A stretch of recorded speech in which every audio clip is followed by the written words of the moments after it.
Three, two, one. Hello and welcome to the Boys Upstairs show. This is the Week 6 NFL show. Woo! There we go. All right, fellas. Got an intimate small barn here today, but we want volunteers, not hostages. So, child left behind. Let's call it that. Um, Really fun slate. I think we've got over 100 points in totals on our board. So make sure you watch all the way through to see me not take a single total.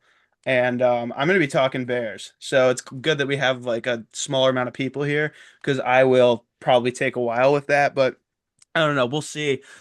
A couple notes from week 5 that I've got. The Jets, New York Jets, are still the only winless team in the National Football League. And I don't think that surprises many people. Not necessarily based on personnel or watching the team play. I think it has more to do with that it's the New York Jets. I'm going to go Shout out ahead to the and Saints. Shout out to the Saints. yes, shout out to the Saints for pulling that off. And I could have told you last week it's the Jackson Dart Cam Scatabo honeymoon was going to last for 1 week and no longer than 1 week. And you could see the stress in Brian Daboll's giant bald head that he's going to lose his job again. He's going to keep wearing Giants gear everywhere he can just to remind everyone he's still the coach until he's not. But if I'm the Maras or whoever the hell's running the show over there, they're definitely looking at some hot coordinators right now, and Daboll's not getting a shot. The AFC West is mid. I'm just gonna go ahead and blanket statement that the Chiefs are 2-3 now. I think everyone expected them to pick it up by then, but we'll get back into that. The Chargers have looked like shit for 2 weeks in a row now, and the Broncos come off beating the defending Super Bowl champs, but they're the Broncos, and no matter how good their record is, every single one of their games is boring as hell to watch. Um, Jaguars. Shout out Liam Cohen. Shout out Travis Hunter. And That's the biggest win for that organization since. that was a big win. I was pretty shocked No, when that was huge. when they They pulled put that off. Yeah. And I, They I get, gotta say, like, I didn't think I thought Liam Cohen was like a off the cuff, like, oh shit, hot coordinator, we need a coach. Let's just hire him. Fuck it. But the dude's got what it takes. And I mean, the guy went toe to toe with Bob Saleh, and that's like Bob Saleh could kill him with his bare hands easily. Like, so the guy's got stones on him, and he's stealing signs. But hey, if you ain't cheating, you ain't trying.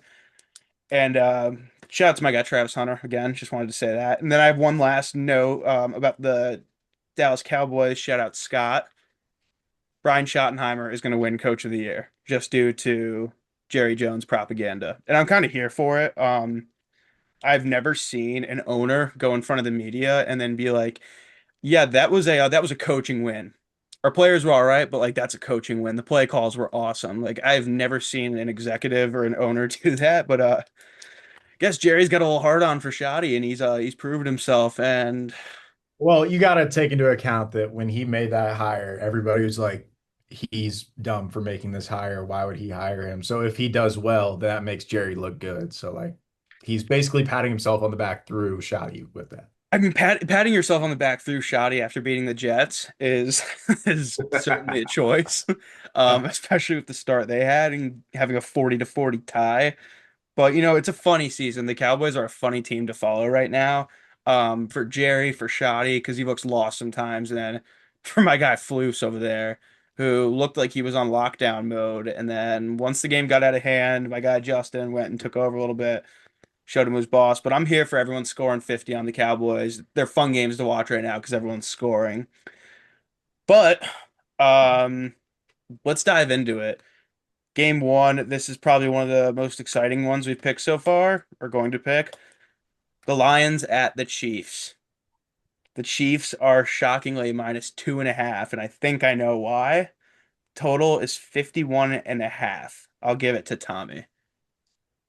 All right. I'm not gonna lie. I was coming into this one saying Chiefs are potentially dead.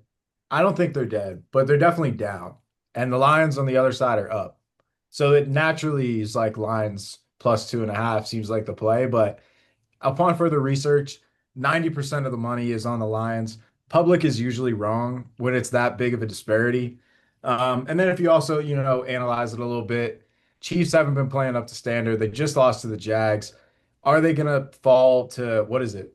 2-4 would it be at that point? Yeah. I don't know if I see that.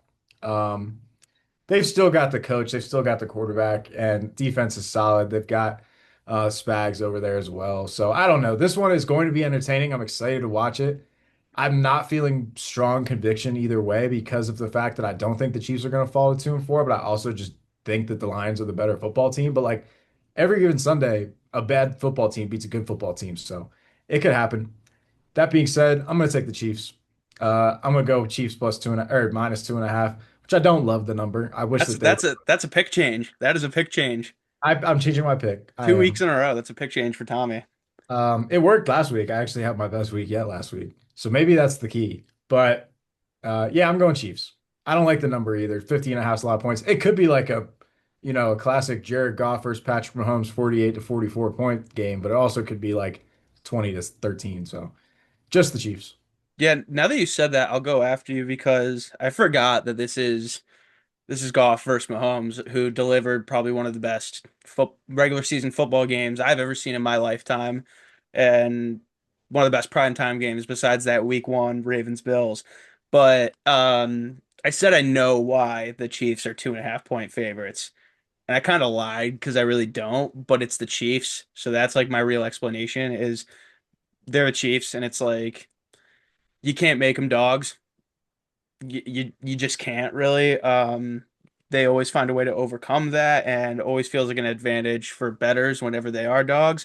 And I want to go ahead and preface my pick by saying that I'm 15-5 and 75% on the season so far, with only two non-lock picks being losses for me. So listen, like you guys better fucking listen to me. Um, for our listeners out there, I'm going with the Chiefs. And I actually put currency on the Chiefs last week. That was a little bit of a heartbreaker for me.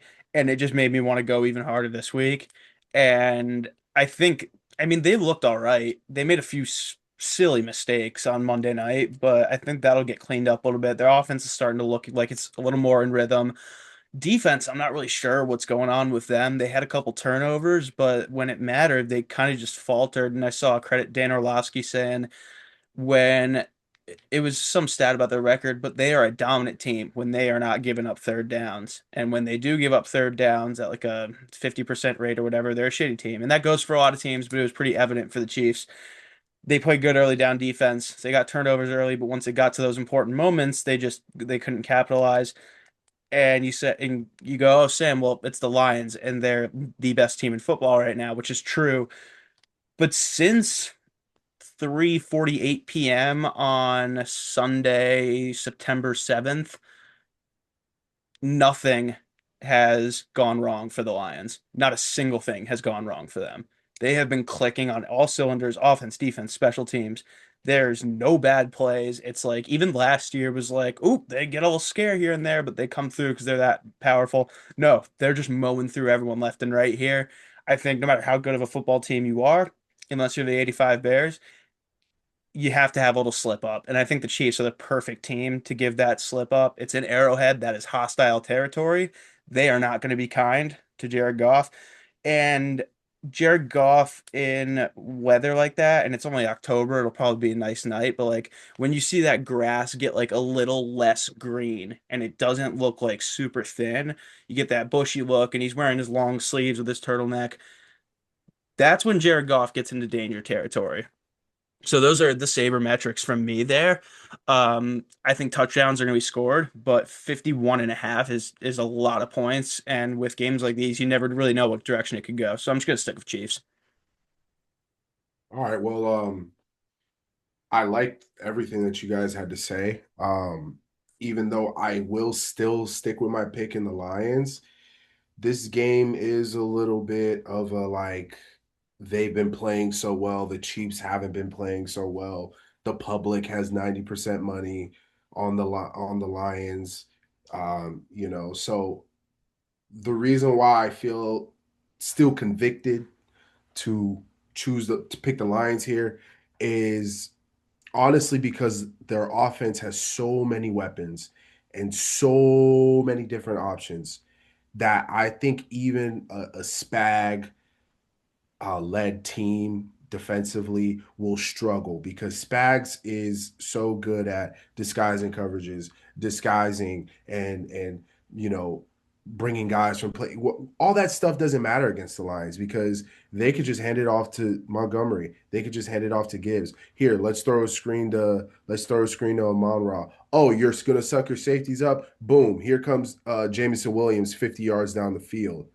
Um, and that's why I'm going to take the Lions. I'm going to take the over because I think they're going to score a lot of points. And the reason why I'm taking the over as well is because, like you said, Sam, on Monday night, the Chiefs' offense looked pretty good. And I think they're starting to get back into that rhythm of looking like the Kansas City Chiefs. And with that, the Lions do have a couple guys, a couple big guys on defense. Teron Arnold is out, and they have some other defensive injuries where I feel like the Chiefs could definitely go ahead and take advantage of that. So I feel like 51, even though it's a lot, this is the type of game that goes 51. And as you guys already said, that Jared Goff and Patrick Mahomes, they tend to put up a lot of points when they play against each other. So I feel pretty confident in the over. Lions, maybe not so much, but I do feel really confident in that over. As Sean does his lateral raises. Let's go, boy. This is elite effort. Yeah. Take a little game break here for Sean doing some lateral raises. Sean, what do we got? Lions, Chiefs. Hey guys. Yeah, I'm not gonna overthink this like Sam and Tommy here. I'm gonna ride with Nickson. I the Chiefs have beaten nobody. They've beaten the injury ravaged Ravens and they beat the Giants. Um, they like lost the thriller to the Jaguars, who I guess we're saying is good now, but I mean it's the Jaguars. Like the Chiefs, we were saying all of last year, we're just barely getting by winning games, and now we see that they're not the team that went to the Super Bowl last year. They kind of suck, and Lions are still the Lions, so that's all you need to know. Um, all right, what do I do next? Little bicep curls or little pull ups? It's I some think you pull should up do while some you're some yeah, fresh. do some pull-ups and prop that camera up. You got to All right, hit pull-ups early in the workout because the further you get along, the harder they're going to get. Some Yeah, pull it's you're ups not right. on You're the right. bench. You're right. not going to get any easier. Just like the Commanders season isn't going to get any easier on Monday Oh, night at 8:15 Eastern Time at FedEx Field or Northwest Stadium, sorry, against my beloved Chicago Bears. So I guess we'll segue right into that. Monday night prime time. The Commanders are 4.5 point favorites on my team here. Total is 50 and a half, which if you are a Bears fan or a follower like me, you know that is uncharted territory for a Bears game right there. And obviously I'm taking Bears spread. I think everyone and their mother knows that I will be taking Bears spread. 4.5 feels disrespectful at this point. Hail Mary aside, that's over with. I like everyone's responses, how we're kind of moving on from that. Tommy's bringing out the Caleb jersey. I love it. I love it. I love the energy. I think this Bears team is good enough to go in and beat a good Commanders team. Last year it was rookie quarterback versus rookie quarterback, a weird game, just a really weird game overall that happened last year. And I think these are two different football teams now. Um, and I think the Bears have a new kind of identity on offense going, and they're able to put together drives. They're converting on third down. They're stopping third downs at a rate that we haven't seen in a while from this team. And I think the key here is obviously one, contain Daniels, duh. Two, if I don't know how to say that. Well, there was a lot of plays in that Chargers game where it was like, oh, you bury down a run on 2nd and 15. All right, Commanders got 3rd and 17 from their own territory. Just let Jaden get a quick drop back and find Debo Samuel. In non-biased opinion, I think the Bears defense matches up pretty well for that, and I think you've seen that in a lot of the games from the turnovers that they get against the Cowboys, against the Raiders, is they're jumping on quick throws. They're taking chances. They're going for the turnovers. If that results in a big play happening here and there, so be it. And without Jalen Johnson, without Kyler Gordon, without TJ Edwards, who two of the three are coming back this week, and I think Kyler Gordon's going to be huge for slowing down the Commanders' run defense. I think their kind of turnover prowess should be helpful for them. I like what Caleb's doing this year. He's obviously still got some growth to do, but he looks miles and miles better than he has last year.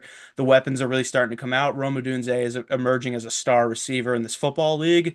DeAndre Swift still likes to do the juke and spin move when he has 50 yards of green grass in front of him, but we've been figuring it out, and it's like the first time in however many years they've scored 24, no, 21 or more points through the first 4 weeks of the season.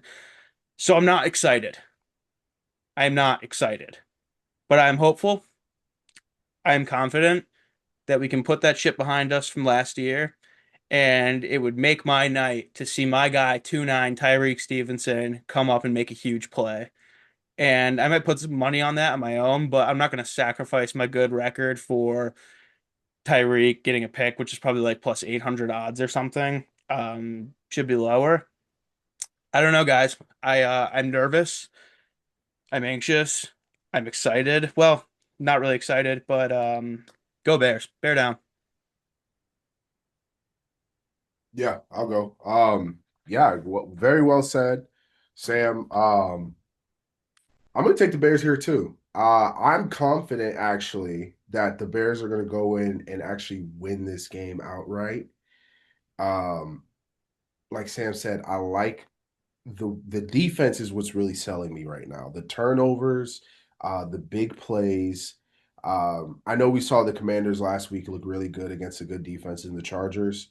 Um, but they were helped out with a lot of penalties, and there was a lot of, I don't want to call it fluky because obviously, like football is football. You can't do certain stuff, but if you're constantly getting conversions on third down because it was a defensive holding, you know, um, and as long as the Bears don't commit 700 penalties, I feel like they're going to put me in a good spot to do what they've been doing all year, which is making big plays and getting the ball back to Caleb Williams in this offense in good situations.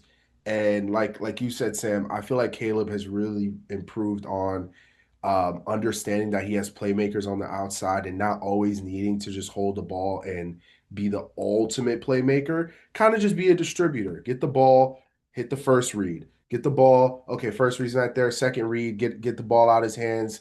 Don't run into sacks. He's doing a lot less of that. And the Commanders' defense this year, as opposed to last year, they don't. They have a lot of veteran guys. They have a lot of guys with a lot of experience, but they look a half step slower. And the Bears' offense is starting to click a little bit, and they're getting in a spot where I feel like Caleb is getting comfortable, getting familiar with his weapons. We talked about Roman Dunze and his emergence so far this year, and how he's been able to, put up these huge numbers. And I'm excited for this game. I feel like the Bears are going to have that Hail Mary in the back of their head and try to, avenge that. And so that's why I think the Bears are going to not only just cover the spread, I think they're going to win. Bear down. Fuck yeah. All right. Who do you think I'm picking?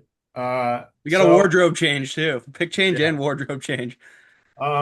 Yeah, I put the jersey on originally, but like you couldn't really see it, so it could have been any jersey. So I put it back there. Anyways, I think that this one is like gonna be a really good game just from the standpoint of like Caleb had to hear all the bullshit last year of like, oh, the Bears should have taken JD because he's playing so much better, blah blah blah. This season it's a little bit of a different story. Caleb's coming into his own, especially getting more comfortable in the new offense. JD, on the other hand, not playing as good. He had a good week last week against the Chargers, but are we gonna get the Commanders team that did not play well at all against the Packers, or are we gonna get the Commanders team that just played really well against the Chargers? And you could also say the same thing about the Bears. Are we going to get the Bears team that, got belt to rump against the Lions, or are we going to get the Bears team that was doing pretty well against the Cowboys? I don't know, but that's why it's interesting.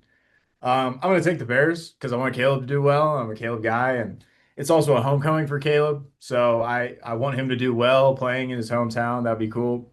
even though it's not really in DC, but whatever. Um, yeah, I think this is going to be a good one. I don't love the number.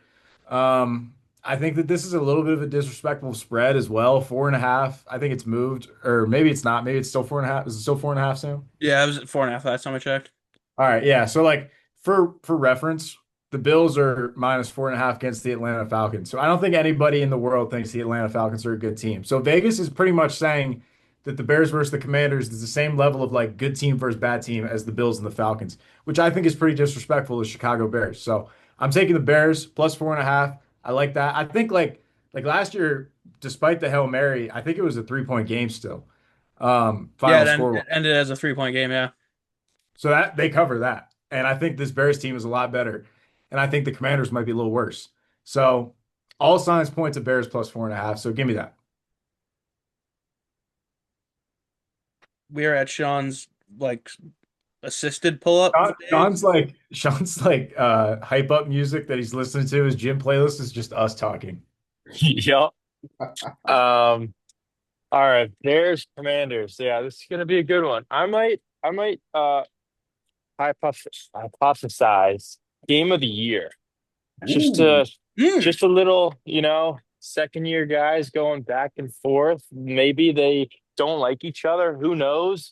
Like we were saying, like Caleb heard all that talk last year about Chad Daniels should have been going first, so he's playing with a little chip. And he's balling out this year.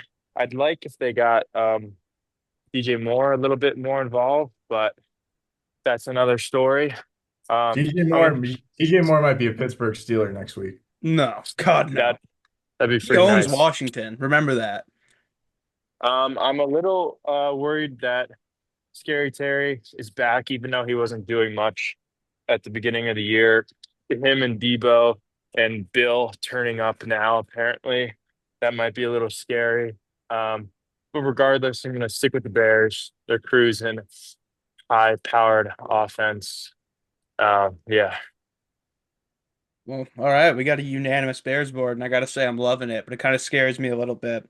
Yeah, that is a little. I don't love that. I'm Yeah, not we got gonna like agree with Caleb, but I don't love that. it's almost like a little mini rivalry going here, and they've gone back and forth since 22, I think it was, and it's I been actually, I actually pulled that up. three So of the 20, four primetime games too. yeah, 2019, Chicago beat Washington 31-15. 2022, Washington beat Chicago 12-7. That was when Carson Wentz was the starter, I believe. Hmm. Um, then 2023, Chicago won 40-20, which I don't remember that game. When did you That guys was put up? I was at that game. That was when DJ Moore had like 250 yards and three touchdowns. That with Fields? Yeah. Um, okay, and then so last year, Hail Mary game, it was 18-15. Yes, you got a little rivalry going, and I'll say one more note, just not to make it a Bears podcast or anything, but about our guy Caleb. I last year going into games that it was like they got a good D line, good pass rush, which the Commanders have had a pretty good pass rush, especially with like Dorrance Armstrong and Daron Payne, who have just been kind of dogs at getting to quarterbacks. Um, Last year I'd be terrified. I'd be like, he's gonna take 15 sacks. He's gonna hold the ball. He's gonna be terrified back there. This year, he's Caleb is climbing through that pocket and letting the thing rip. And if that results in a pick or a tip pass or whatever, so be it. But I'm glad to see him letting his talent take over. And he needs to stick. He needs to stay true to that this week. And I think we'll be all right. But enough bear talk. Moving to the best part of the show, Mortal Locks. Nickson, Yeah. give it to us. All right, guys. We all know what's going on in Owens Mills, Maryland, Baltimore, Maryland. Everybody's hurt. We're trading away key pass rushers. Everybody wants Harbaugh gone. And so I will be in Baltimore Sunday afternoon at 1 o'clock in M&T Bank Stadium watching the dumpster fire that is the Baltimore Ravens. And as much as I hate to say this to the viewers, put every penny and dollar you have on the Los Angeles Rams to cover a 7.5 point spread. We saw the Houston Texans, who have not looked like a competent football team in a year and a half go in to Baltimore and play basically the practice squad and just completely wipe their ass. We had guys hitting the Ray Lewis dance in the end zone. It was disgusting. I could not finish that game. I did not finish that game for my own mental sanity. So if CJ Stroud can do that with a team led by Nico Collins, and I couldn't even tell you the other two receivers. What is Matthew Stafford, Puka Nakua, Tutu Atwell? What are they going to do? What are they going to do to the Baltimore Ravens practice squad defense? They might put up 70. And Cooper Rush, I have respect for him. He's a respectable quarterback. You're not competing with that. That offense is clicking on a level that's not even fathomable right now. Sean McVay is a top 5 head coach in the league, and he has the roster, he has the guys. I saw I was in Tallahassee last week for the FSU Miami game. I saw Jared Verse. That guy is humongous. I don't know how the hell people block him. He is fucking large. Okay. He's gonna be in Cooper Rush's lap all fucking. It's gonna be bad. So put every penny you have on the Rams. It's gonna be nasty. I wish I could say I disagreed with you, but I mean, does not look good. Does not No, look it's good in bad. Baltimore right now, and Bad. it's uninspired, which I think is the most degrading part. Like you listen to their pressers after that game, and it's like you got Kyle Van Noy, respected vet, good player, like could be a down ballot Hall of Famer, is going like whenever you get the question of is the coach's message getting through, and you say you got to ask them, it's not going well. They are not standing up for the coaching staff. They're not standing up for each other. It looks like an every man for themselves mentality over there right now. And People are saying Nickson that they might be the worst team in the division. mm, Are still they wrong? still odds on betting favorite last time I checked to win the AFC North. Which I Yeah, I mean, mean, guys get healthy, they're a different team, but as we sit today, they might be the worst team. Oh, they're Like, worse in the division. well, I mean think about it. By the time they're healthy, you could be staring down 6 losses. Dude, yeah, we're exactly. gonna That's the Lamar problem. comes back. We're gonna be what, 1-5, 1-5 after this week? 1-6? One We and got a five. bye week next week. 1-5 bye week. I don't even know the schedule by hand. Bears. It's Bears after that. Bears. Lamar is amazing, generational talent. The problems that the Ravens are having right now are so beyond, oh, we just gotta wait for Lamar to come back. It's so beyond that. Yeah. Because Lamar comes back, yeah, the offense is gonna be fine, maybe, hopefully, but the defense is still gonna let up. Caleb might throw for 400, 450. I don't know what their like their scheme is or whatever's going on with that, but they're just getting picked apart. Dude, it's so bad. Like it's like the defense runs on the field and it's like they have no shot. And it's beyond personnel because like yeah, okay, guys are injured now, right? You say that. What happened in Buffalo? What happened in when we played Kansas City? Like the guys weren't hurt then and we had the same issues. Guys just running naked, wide open down the seams, naked. Can't stop the run for the life of us. 5 yards a pop every play. Like there's something I don't know if it's or the defensive coordinator Zach Orr who I like him as a obviously I don't know him as a coach, but like he played for the Ravens. I liked him as a player. But if his scheme is that bad, where he's just getting absolute, where it's just a torch, he's just getting torched. The defense is getting torched. Let's get a new guy in, or maybe let's get a senior consultant to help him call plays or something. Something needs to change on the defensive side of the ball, schematically, beyond personnel, because players are going to come back. We don't have any like besides Matabike. There's no guys that are out for the year. Everybody's out for like 2-3 weeks. We're going to get Pat Ricard back. We're going to get Lamar back. I think Isaiah Likely already came back, but he's just going to continue to get healthier. We're getting guys back. It's just the schematics of everything is so bad. Yeah, something's broken right now, but It's terrible. and I don't know if like they need to go like full teardown mode or whatever with the staff, but I mean you could be onto something that maybe the mid-season senior assistant hire Something. turns things around sometimes.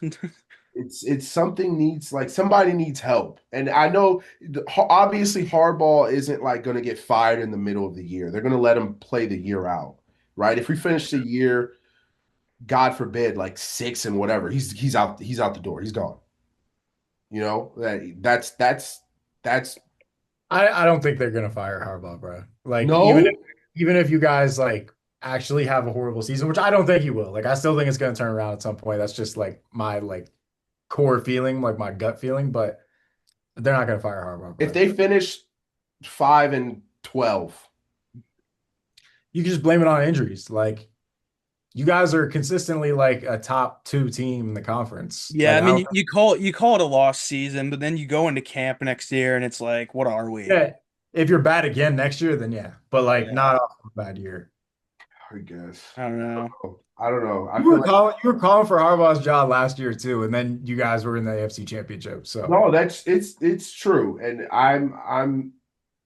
the reason why I say that from even last year is because a lot of the stuff that people talk about as far as like the playoff collapses and stuff, you go back and you look at it, a lot of that comes down to like again philosophy, not necessarily schematics but philosophy.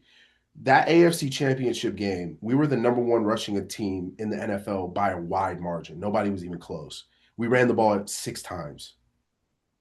Why are like why is it that we get to these big games and we completely abandon the identity of what got us there in the first place? And that's not just that game. Tennessee game 2019, same shit. Lamar threw the ball 47 times. Why is Lamar Jackson throwing the ball 50 times? He's the best athlete on any football field he walks on. Why is he throwing the ball 50 times? It's like it's stuff like that that constantly keeps popping up where it's like, okay, this guy clearly, I don't know if it's like he gets in his own head or whatever. It's just like in those big spots, in these past what 5-6 years, he's folded. He's completely abandoned the identity of what has been Ravens football up to that point, and he goes into like some whatever the hell, I don't know. So that's why I've been saying that. But this year with the D coordinator and the injuries and stuff, it's really bad. It looks really really bad. I'm keeping that whole rant in. And yeah, it'll be shown to Ravens fans because I think you did a good job of illustrating it, but I mean it's yeah, things are not going great to say the go ahead. damn it. I'll hop in. Or were you going to M? No, you go ahead. All right. I I was originally just I wasn't gonna do this, but I was looking at it. The Browns plus 5.5. As much as I hate it, Steelers suck off bye weeks, and Gabriel actually Wow. looked pretty good. But I'm not gonna do that because I feel like Rodgers is bringing some new energy with us, and maybe that'll not start us off slow off a bye.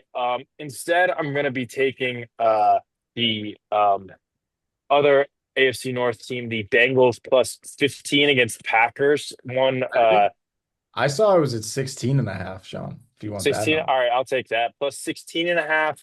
It's one Joe Flacco has entered the building about a day ago, and he as some might forget, just beat the Packers a couple weeks ago. So he knows how to slice and dice their defense. And I believe he's going to do it again. Maybe not win, but definitely cover almost 3 touchdowns. Like that's absurd. I feel like that's disrespectful to the Browns defense more so than even what's going on. The It's Browns the defense. Bengals, Nickson, the Bengals.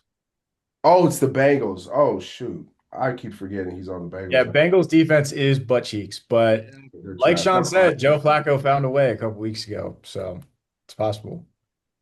I'll do mine really quick. I alluded to it before. -4.5 against the Atlanta Falcons. I don't think the Atlanta Falcons are a great football team, and the Bills are coming off a loss in division to the Patriots on Sunday Night Football for the whole world to see. Stephon Diggs' revenge game, he went crazy. I lost $330 based Mm. off that game. So shout out to the Bills, and I'm sure that they're going to play great this week, and be like, oh yeah, we're still the Bills. When it doesn't affect my winnings, but 4.5 seems like too little of a total or of a spread for the Falcons against the Bills. So that one jumped out to me. Maybe it's too easy, but Bills -4.5, I think, is a lock. Yeah, I'll wrap us up here. I'm going same pick as Tommy. I watched that Bills game last week, and that was not the Buffalo Bills I'm used to seeing. And I think they were just a step off, and it took like a really, really hard fought effort from the Patriots, who are not a bad team, to beat them. The Falcons, well, I don't think they're like terrible. I don't think they kind of they let Marcus Mariota put up like what 24 points on them. So give and take. I mean the Bills defense isn't really bad. I just this is a kind of game where it's like Monday night, Bills Falcons. I might watch the other one, and then you look at halftime and the Bills are up 27-10 or whatever, and you're like, okay.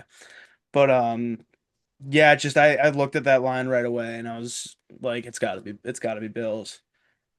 So with that, I feel like we had our closing ball talk kind of wrapped into the picks this week, which I think was good. And we had a nice long Nickson Ravens rant. That was a good one. That was a good one. That was a very good one. So thank you everyone. Thank you to the fellas here. Thank you, Sean, for let's give a quick shout out to Sean for showing some commitment from the gym, ripping Hey, buys, tries, whatever you're doing. you Hey, know, post in the group chat a pump picture so Sam can put it in at the end and be like this pump was sponsored by the Boys Upstairs show. Yes, that is a fantastic idea. Yeah, do that. Sean is definition of volunteers, not hostages right now. Pretty much. hey, just want to talk some ball. Fuck yeah. I mean, keep bringing This that whole energy. time, this whole time too, you've had like the phone set up, so people are probably walking by you like fucking filming every rep. Just do the Jake and say you're on a work call. Just Yeah. makes you look so cool. All right, well, like and subscribe, everyone. Tell your friends.